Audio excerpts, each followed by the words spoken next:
మైసమ్మ వాళ్ళ ఆయన అయితే మళ్ళీ వాళ్ళ ఇంటికి వస్తాడు. అది చూసి కౌసల్య అయితే ఎవరు వీళ్ళు అని చెప్పి అడుగుతూ ఉంటుంది. అది విని మళ్ళీ ఇలా అంటూ ఉంటుంది, ఇతను మైసమ్మ భర్త అత్తయ్య అని చెప్పి అంటూ ఉంటుంది. అవును, మీరు జైల్లో ఉండాలి కదా, ఇక్కడికి ఎందుకు వచ్చారు, ఇక్కడ ఎలా వచ్చారు అని చెప్పి మళ్ళీ అడుగుతూ ఉంటుంది.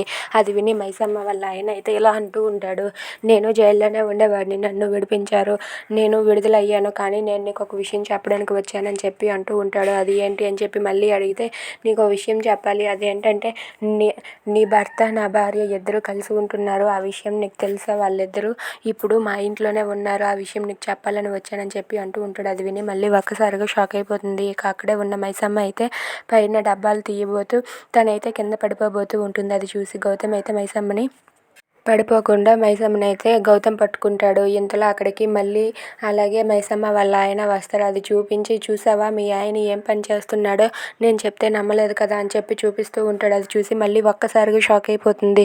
ఏంటి, నా భర్తకి నీ భార్యతో సంబంధం ఉందా అని చెప్పి ఒక్కసారిగా షాక్ అయ్యి అలా చూస్తూ ఉంటుంది.